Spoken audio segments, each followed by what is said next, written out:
Hola, ¿qué tal? Somos un equipo de docencia universitaria de la ONEYES BPA Guanare. Estaremos conversando acerca de la autonomía universitaria y sus bases legales dentro de nuestro país. Bajo el siguiente orden: Kisi Linares, Patricia Novoa, Alice Carvajal, John Pérez y quien habla ahora para ustedes, Crismar Sanabria. Deseamos poder aclarar las dudas que tengas acerca de este tema tan importante y a partir de allí logres crear tu propio concepto acerca de la autonomía universitaria, su importancia y las bases legales que la rigen dentro de nuestro país. Respecto a la autonomía universitaria, es una de esas instituciones que, no obstante ser por definición esenciales, despiertan, sin embargo, agudas controversias. Desde su aparición con el nacimiento mismo en la Edad Media de la universidad como centro fundamental de la educación y la cultura, ha sido un tema permanente de debate. Quizás eso se deba a que, sin ser propiamente un ente político, la universidad y con ella la idea de su autonomía siempre han estado vinculadas a la política. Y es sintomático el hecho de que grupos e individualidades ajenos o opuestos al gobierno de turno, vehementes defensores de la autonomía universitaria, una vez que acceden al poder se tornan sus enemigos abiertos o velados, muchas veces con encono igual o superior a la vehemencia con que antes la defendieron. En el origen del sistema autonómico se reconoce, además, el propósito de salvaguardar la función esencial de las universidades, cuál es la búsqueda del saber y la verdad, y su preservación como patrimonio cultural que ha de transmitirse de generación en generación. Y esa búsqueda del saber y la verdad tiene necesariamente que hacerse a resguardo de interferencias que, como las de carácter político, en especial las provenientes de las esferas del poder gubernamental, pudieran mediatizarla y entorpecerla. Pero a esa explicación del origen de la autonomía, fundada en el noble principio de preservación del saber y la verdad, debe agregarse otra, ya no tan noble, sobre todo por su carácter pragmático. Me refiero al hecho de que, siendo el saber y la verdad una fuente primordial de poder, tenía que ser a quienes basaban su poderío en esa fuente el propósito de que ésta permaneciese fuera del control de los factores del poder estatal y gubernamental. Por siglos, el saber y la verdad han sido monopolio de élites sociales que, para perpetuarse en sus privilegios, procuran mantener celosamente bajo su control las claves del conocimiento y de la ciencia, que de esa manera se tornan en instrumentos de dominación y vasallaje. Hey Patti, ¿cómo estás? Estoy compartiendo acerca de la autonomía universitaria y me gustaría conocer tu opinión. Fíjate, amiga, que la lucha por la autonomía universitaria plantea un agudo problema que casi nunca los interesados abordan con la sinceridad que se requiere. Y con eso me refiero a la relación de la universidad con el Estado y en especial pues con los gobiernos de turno. Es algo curioso, ¿sabe? Que muchas personas, mientras son ajenas o de oposición al gobierno, se muestran fervientes partidarios de la autonomía universitaria, pero cuando llegan al poder se convierten en sus enemigos. La tentación totalitaria de que se ha acusado a los regímenes de izquierda y de tendencia socialista no es exclusiva de esto. También muchos gobiernos y partidos llamados democráticos, aunque no sean definidas o tentativamente izquierdistas ni socialistas, suelen también experimentar la necesidad de controlarlo absolutamente todo y de ejercer su dominio sobre las instituciones, con la coartada de poner a los recursos del Estado al servicio y supuestamente al progreso del bienestar de una sociedad. Parece que ningún gobierno, chica, cualquiera que sea su orientación ideológica, tolera que una institución como la universitaria, a la que además financia, sea incómodamente crítica frente a sus diferentes políticas oficiales, sin darse cuenta de que tal comportamiento de las universidades, antes de dañar las funciones de gobierno, más bien busca corregirlas, mejorarlas, ofrecer otra alternativa. Se da así de que la paradoja de la autonomía universitaria sea hasta mal vista, tanto por los gobiernos de derecha como por los gobiernos de izquierda. Y en especial, por supuesto, por las dictaduras, sean del signo ideológico que sean. Sin embargo, No tiene que ser así. Todo gobierno, sea de derecha o de izquierda, necesita instituciones vigorosas que tengan una actitud severamente crítica, que aporten en función de una democracia normal, de instituciones como entre otras, los partidos de oposición y los medios de comunicación.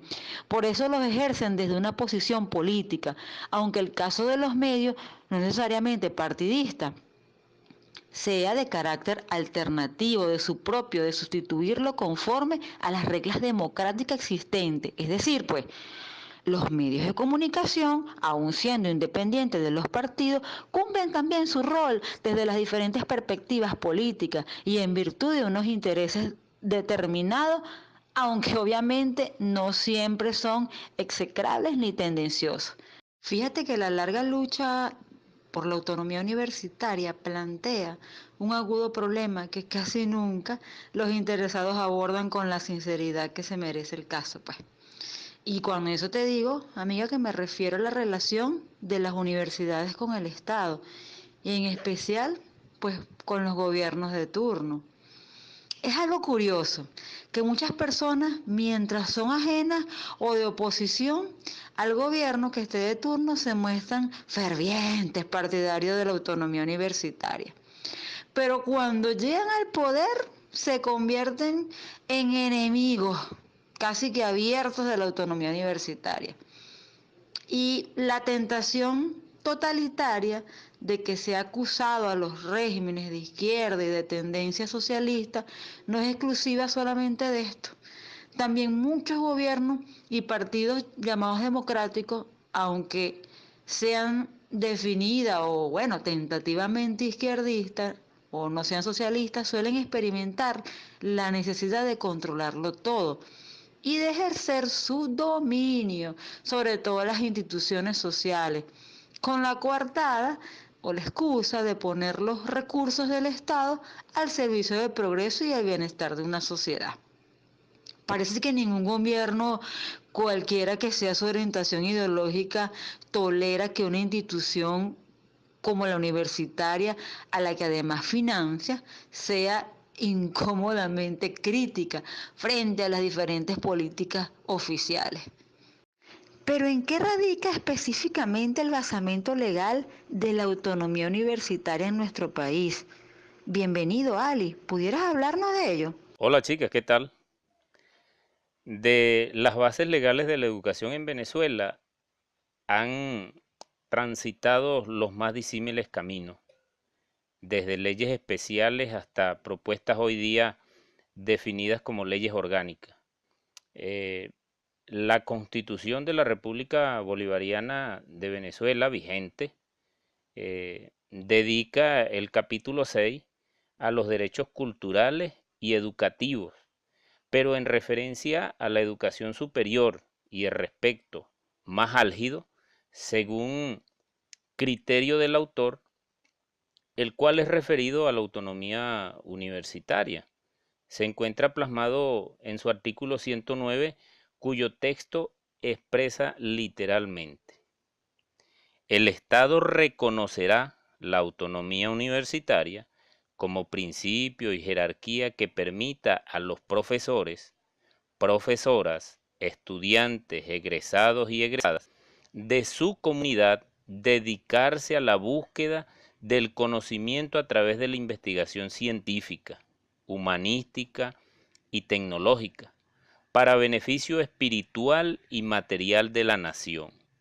Las universidades autónomas se darán sus normas de gobierno, funcionamiento y la administración eficiente de su patrimonio bajo el control y vigencia que a tales efectos establezca la ley. Se consagra la autonomía universitaria para planificar, organizar y actualizar los programas de investigación, docencia y extensión. La autonomía universitaria está instituida como una autonomía derivada de la ley, con los objetos y finalidades de garantizar la creación y difusión del saber mediante la investigación y la enseñanza, completando la formación iniciada en los vínculos educativos o educacionales anteriores. En efecto, El artículo 109 reconoce y consagra la autonomía universitaria como el derecho institucional de las universidades autónomas para darse sus normas de gobierno, sus normas de funcionamiento, la administración eficiente del patrimonio. Esta última manifiesta con su autonomía, esta última manifestación con su manifestación autonómica bajo el control y vigilancia que establezca la ley. Se consagra igualmente la autonomía universitaria de carácter académico para planificar, organizar, elaborar y actualizar en las universidades sus programas de investigación, docencia y extensión. El mismo artículo 109 establece la inviolabilidad del recinto universitario. Con ello, la Constitución está equiparando el recinto universitario con el hogar doméstico y el recinto privado de la persona, que son también inviolables y no pueden ser allanados sino mediante orden judicial para impedir la perpetración de un delito o para cumplir de acuerdo con la ley las decisiones que dicten los tribunales. Entonces,